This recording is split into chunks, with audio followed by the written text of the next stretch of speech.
غزہ سے متعلق چند باتیں پیش کرنی ہیں۔ آپ کو معلوم ہے غزہ کے حالات بہت زیادہ خراب ہو چکے ہیں،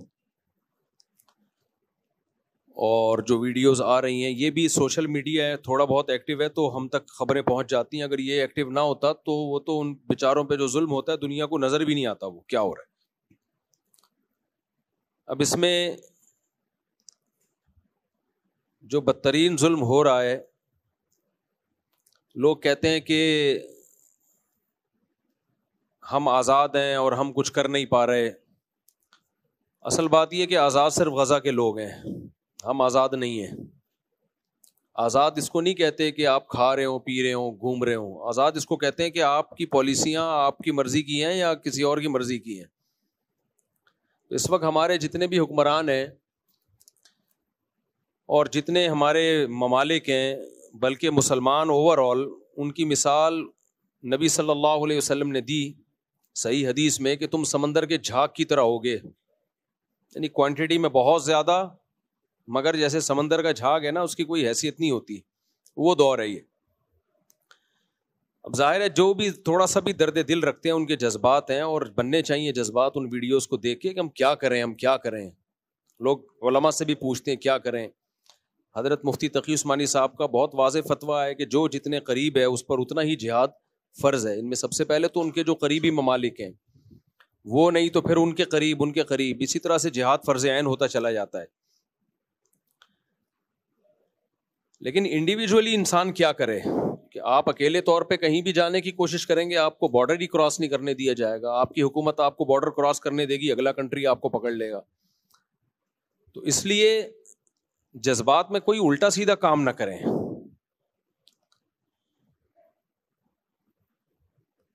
لوگوں میں غیرت ہے، جذبہ ہے، جس کی وجہ سے وہ بائیکاٹ کر رہے ہیں۔ اچھی بات ہے، غیرت لوگوں کو مجبور کر رہی ہے کہ ہم کیوں ان کی مصنوعات خریدیں، ہم کیوں ان کو فائدہ پہنچائیں، لیکن توڑ پھوڑ کا عمل نہ کریں۔ اس سے کوئی، اسرائیل کو کوئی نقصان نہیں ہے اس توڑ پھوڑ سے۔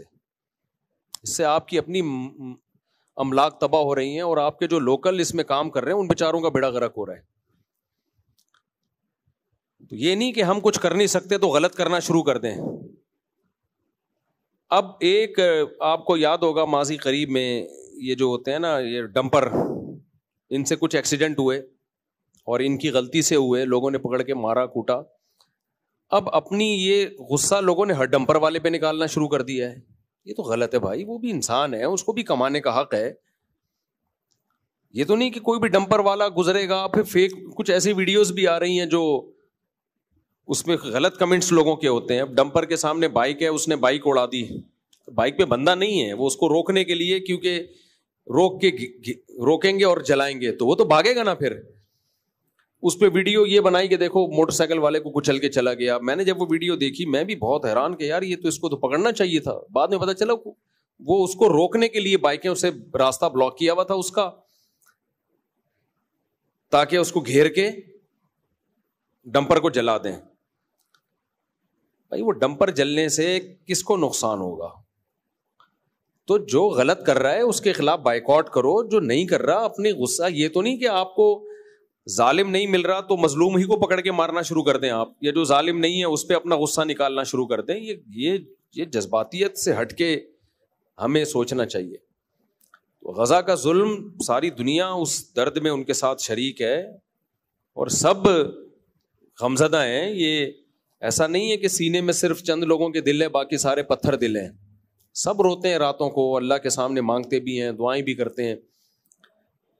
لیکن ہم اگر صحیح نہیں کر سکتے ان کے لیے تو غلط کم از کم نہ کریں، ہم غلط نہ کریں، ہم ان کے لیے ایسا کام نہ کریں جس سے ہم اور برباد ہو جائیں۔ اس وقت اسرائیل کی سازش کیا ہے؟ اسرائیل کی سازش ہے جتنے بھی اسلامی ملک ہیں ان میں جو رہی صحیح طاقت ہے اس کو ختم کیا جائے۔ تو آپ کوئی ایسا کام نہ کریں کہ آپ سے اگر صحیح نہیں ہو رہا تو آپ غلط کرنا شروع کر دیں۔ میں نے بہت کوشش کی ہے ابھی ماضی قریب میں کہ کسی طرح ہم وہاں تک امداد پہنچائیں۔ تھوڑا بہت اللہ نے سینے میں ہمیں بھی دل دیا ہے۔ ہر شخص کا آپ کے دل میں، سینے میں زیادہ مضبوط دل ہوگا یا زیادہ رحم دل ہوگا، لیکن تھوڑا بہت تو ظاہر ہے ہم بھی مسلمان ہیں، انسان ہیں۔ تو میں نے کوشش کی کسی طرح ہم ان تک مدد پہنچائیں. میری تو ایک فاؤنڈیشن بھی بن چکی ہے, میں نے کلپ بھی ریکارڈ کروایا کہ بھائی کچھ نہیں کر سکتے تو جو زخمی ہیں, جو بھوکے ہیں, ان کو کھانا تو کھلائیں. ہم لوگ کہتے ہیں ہم کچھ نہیں کر سکتے تو پیسوں سے تعاون کر لیں ان کے ساتھ. تو میں نے بھیجی ہے بہت, الحمدللہ بہت جتنا ہم سے ہو سکا ہم نے ان کے لیے ان کی مدد بھیجی ہے, جتنا ہم سے ہو سکا. یہ سب لیگل وے میں کام ہوتا ہے, انلیگل کام ہم کر نہیں سکتے. انلیگل کام ایک دفعہ ہوتا ہے, اس کے بعد زندگی بھر کے لیے آپ کچھ بھی نہیں کر سکتے, پھر جیلیں ہو جاتی ہیں اور پابندیاں لگ جاتی ہیں. تو ایسا انلیگل کام آدمی کیسے کرے جو اس کے بعد کسی کام کے قابل ہی نہ رہے. تو لیگل وے میں ہی کام ہم کر سکتے ہیں, اس سے زیادہ ہمارے اندر استطاعت نہیں ہے. باقی دکھ میرے بھائی سب کو ہے, ہمیں بھی ہے, آپ کو بھی ہے, اور ہونا چاہیے. یہ ایمان کا آخری حصہ ہے کہ انسان کو دل میں تکلیف تو ہو. اور ایک بات, ان نا امیدی کی باتوں میں ایک امید کی بات. دیکھو اتنا سا علاقہ ہے اور کیا کچھ ظلم ان کے اوپر ہو رہا ہے, لیکن وہ ڈٹے ہوئے ہیں. میں نے جو جنگی امور کے ماہرین ہیں ان سے سنا ہے کہ کبھی بھی فضائی بمباری کر کے نہ کسی علاقے پہ قبضہ نہیں کیا جا سکتا. فضائی بمباری کر کے ہمیشہ اس کے لیے زمینی فورس چاہیے ہوتی ہے, جو آرمی چاہیے ہوتی ہے جو زمین پہ جائے. تو جہاں زمین کا معاملہ آتا ہے وہاں ان بدبختوں کو شکست ہوتی ہے. زمینی فورس کا جہاں, کیونکہ جو تیار ہے موت کے لیے اس پہ فتح ممکن نہیں ہے, اس کو نہیں فتح کیا جا سکتا. تو ایسا لگتا ہے کہ یہ معاملہ اب جائے گا تیسری جنگ کی طرف, جنگ عظیم کی طرف, تھرڈ ورلڈ وار کی طرف جائے گا یہ معاملہ. کیونکہ انہوں نے اگر دبنا ہوتا تو وہ بہت پہلے دب چکے ہوتے. وہ کہہ رہے مار دو بھائی, سب کو مار دو. تو یہ ہماری آزمائش ہے اللہ کی طرف سے کہ ہم کیا کر رہے ہیں ایسے موقع پہ. وہ تو جنگ جیت چکے ہیں. جیتنا کسے کہتے ہیں بھائی, ان کے بس میں جو تھا انہوں نے کر لیا ہے. تو کتنی بربریت, اور اسلام دنیا میں بہت تیزی سے پھیلنا بھی شروع ہوا ہے ظلم. اور دیکھو کافروں میں بھی کچھ درد دل رکھتے ہیں, سارے ایک جیسے کافر نہیں ہوتے. ناروے میں, یورپ میں اسلام بہت تیزی سے پھیل رہا ہے. وہ دیکھ رہے ہیں کہ یار یہ اتنی سی ایک جماعت ہے, بڑی بڑی طاقتیں مل کے ان کو قبضہ کرنے کی کوشش کر رہی ہیں, اور کتنے مہینے ہو گئے وہ قبضہ نہیں کر سکے. تمام تر صلاحیتیں جھونک دی انہوں نے وہاں پہ, لیکن ایک بال زمین پہ قبضہ نہیں کر پا رہے ہیں وہ. تو یہ ساری دنیا اندھی نہیں ہے بھائی, دنیا بھی دیکھ رہی ہے. کہ اللہ تعالیٰ ان مظلوموں کی فریاد سنے, ہماری فریاد سنے, اللہ ان کو اس ظلم سے نجات عطا فرمائے. اور قرآن میں اللہ نے یہودی کے بارے میں کہا یسعون فی الارض فسادا, یہ زمین میں فساد مچاتے رہیں گے. یہودی بھی سارے ایک جیسے نہیں ہیں, ان میں بہت سے یہودی بھی نیوٹرل ہیں, وہ نہیں اسرائیل کی ان باتوں کو پسند کرتے. تو ایسا نہیں ہے کہ کوئی بھی یہودی ملے آپ اس کو مارنا کوٹنا شروع کر دو, سارے ایک جیسے نہیں ہیں. جب یہ سربیا کی جنگ ہو رہی تھی, بوسنیا کی جنگ, جس میں سربی لوگ لڑ رہے تھے اور بوسنیا کے لوگوں سے, تو جو ظلم بوسنیا میں ہو رہا تھا, تو جو وہاں ٹرسٹی تھے جو مدد کر کے لیے گئے ہوئے تھے, انہوں نے ہمیں بتایا کہ اس ظلم کے خلاف بہت سے عیسائیوں نے آواز اٹھائی تھی کہ یہ غلط ہو رہا ہے, اور پراپر بعض نے تو خودکشیاں کر لیں کہ یہ مسلمانوں کے ساتھ غلط ہو رہا ہے. تو اس لیے ایسا نہیں ہے کہ کوئی بھی غیر مسلم ہو یا یہودی ہو آپ اس کو نقصان پہنچانا شروع کر دیں. بہت سارے یہودی اس کے خلاف ہیں, جو صہیونیوں کے خلاف ہیں بہت سارے. ایک مخصوص طبقہ ہے جو دنیا میں ڈکٹیٹر بنا ہوا ہے, دنیا کا باپ بنا ہوا ہے, اور وہ کسی کی نہیں سن رہا, وہ طاقت کے نشے میں ہے, اس نے بڑی بڑی طاقتوں کو اپنے ساتھ ملایا ہوا ہے, اور وہ قرآن کی پیشگوئی پوری ہو رہی ہے کہ یہ زمین میں کیا کریں گے, فساد مچائیں گے. اور ہمارے پاس قرآن کی واضح ہدایات ہیں. قرآن میں اللہ نے کہہ دیا ضربت علیہم الذلہ, ان پر ذلت مسلط کر دی ہم نے. تو کتنی بڑی موٹیویشن ہے ہمارے لیے. اللہ کہہ رہے ہیں میں نے ان بدبخت یہودیوں پہ جو یہ کچھ ظلم کر رہے ہیں ان پہ ذلت مسلط کر دی ہے قیامت تک کے لیے. سوال پیدا ہوتے ہیں تو بڑے طاقتور ہیں, یہ تو بمباری کیے جا رہے ہیں, کوئی ان کا ہاتھ نہیں روک پا رہا ہے, بے بس ہو چکے ہیں سب لوگ. تو دیکھو مفسرین نے لکھا ہے اور مورخین نے لکھا ہے کہ یہودیوں پہ ہمیشہ کوئی نہ کوئی مسلط رہا ہے جنہوں نے ان کو عبرتناک مزہ چکھایا ہے, عبرتناک سزا دی ہے ان. تو یہ جو وقتی عزت ہے نا, یہ بہت بڑی ذلت کا پیش خیمہ ہے. جب بہت زیادہ کسی کو ذلیل کرنا ہوتا ہے نا, تو اسٹیج پہ لا کے ذلیل کیا جاتا ہے, اس کے گھر میں نہیں مارا جاتا, اس کو لایا جاتا ہے, پبلک میں عزت دی جاتی ہے. دیکھو ایک آدمی دولہا بنا ہوا بیٹھا ہو, اسٹیج پہ دلہن کے ساتھ, اور پولیس آ جائے اس کو اریسٹ کر کے لے جائے, کہتا ہے وہ کیا کہے گا, یار اس موقع پہ یہ کام نہ کرتے, گھر میں کر لیتے. تو اللہ ابھی ان کو وقتی طور پر اللہ نے عزت دی ہے, تاکہ اب جو ان کو چپت پڑے گی نا, یہ قیامت تک انشاءاللہ اٹھ نہیں پائیں گے. تو پھر قربانیاں دینی پڑتی ہیں, اس کے لیے قربانیاں ہوتی ہیں.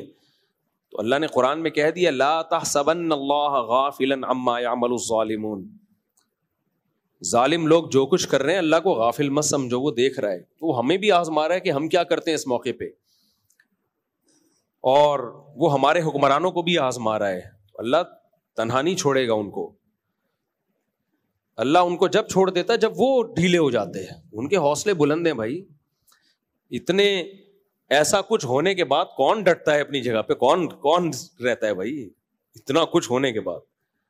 تو خلاصہ میری بات کا یہ نکلا کہ بھائی ہم جو کر سکتے ہیں وہ کریں, جو نہیں کر سکتے وہ, اگر ہم کچھ صحیح نہیں کر سکتے تو غلط نہ کریں. ہم ایسا کام نہ کریں جو جس کا رزلٹ غلط ہو.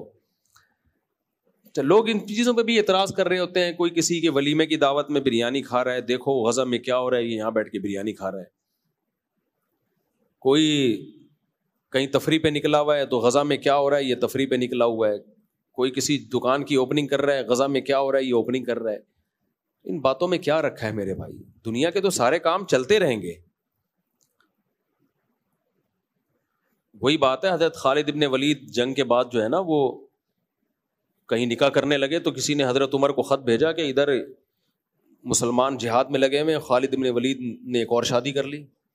اور خالد ابن ولید کو حضرت عمر نے خط لکھا کہ آپ کیا کر رہے ہیں؟ انہوں نے کہا کہ میرے شادی کرنے سے نہ کرنے سے اگر مسلمانوں کو فائدہ ہوتا تو میں نہیں کرتا. جو میری ڈیوٹی ہے کہا کہ وہ تو میں پوری کر رہا ہوں. تو یہ تو دنیا کے سارے کام چلتے رہیں گے. اگر لوگ کاروبار چھوڑ کے بیٹھ جائیں, کھانا پینا چھوڑ دیں, تو کیا اس سے غزہ کے لوگوں کو فائدہ تھوڑی ہوگا؟ اس سے تو اور ڈپریشن میں جائیں گے, اور جو ہم کچھ کر سکتے ہیں وہ بھی نہیں کر پائیں گے. تو اس لیے یہ فضول باتیں کر کے ایک دوسرے کو لانتے کرنا, برا بلا کہنا, یہ کام چھوڑ دینا چاہیے. جب بھی آزمائشیں آتی ہیں نا تو ہم ایک دوسرے کو گالیاں دینا شروع کر دیتے ہیں. برا, جو بھی مسلمان ہے نا, جس کے سینے میں بھی درد ہے, وہ اپنی ذمہ داری سمجھ رہا ہے. حضرت مفتی تقی صاحب نے کتنا زبردست, کتنا بہادری کا کام کیا, اور کس طرح ببانگ دہل انہوں نے ایک اسپیچ کی ہے. اس پہ بھی لوگوں کو شرم نہیں آ رہی, اس پہ بھی نیگیٹو کمنٹس چل رہے ہیں. اب یہ مولوی صرف تقریر ہی کر سکتے ہیں. بھائی وہ آرمی کے چیف تھوڑی ہیں کہ بم لے کے پہنچ جائیں وہاں پہ.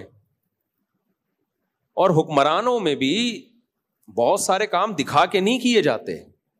پاکستان کو جو کچھ کرنا چاہیے وہ نہیں کر رہا, لیکن اس کا یہ مطلب نہیں ہے کہ آپ یہ سمجھیں کہ کچھ بھی نہیں کر رہے. حکومتیں بہت کچھ اندر اندر کر رہی ہوتی ہیں, وہ بتاتی نہیں ہیں, وہ بتا سکتی نہیں ہے, کیونکہ اگر انہوں نے بتایا تو وہ کچھ نہیں کر پائیں گی جو ہو رہا ہے, وہ بھی نہیں ہو پائے گا. تو اس لیے اپنے حکمرانوں کو اتنا حد تک تو برا کہو تاکہ ان کو, بلکہ برا کے بجائے احتجاج کرو تاکہ وہ اگر خواب غفلت میں ہیں تو اس خواب غفلت سے نکلیں. احتجاج کرنا چاہیے, ان کو فورس کرنا چاہیے. لیکن ہر وقت برا بلا کہنا, وہ کچھ نہیں کر رہا, بھائی وہ کر رہا ہوگا, آپ کو بتا کے نہیں کر رہا ہوگا, کیونکہ سب کو پتا ہے کہ آج غزہ کا نمبر ہے, کل ہمارا نمبر ہے. تو ایسا نہیں ہے کہ جیسا آپ سمجھ رہے ہو کہ کچھ بھی نہیں کر رہے, سب کچھ اپنے طور پر جو جس سے ہو سکتا ہے کر رہے ہیں. ہاں یہ ضرور ہے کہ جتنا ہونا چاہیے اتنا نہیں ہو رہا. تو اس کے لیے کہ اپنے حکمرانوں پہ آپ دباؤ ڈالو, احتجاج کرو سوشل میڈیا پہ, تاکہ ان کو پتا چلے ہم ایک زندہ قوم ہے, ہم غافل قوم نہیں ہے. لیکن ایک دوسرے کو لان تان کرنے میں, برا بلا کہنے میں ٹائم ضائع مت کرو, یہ غلط ہے.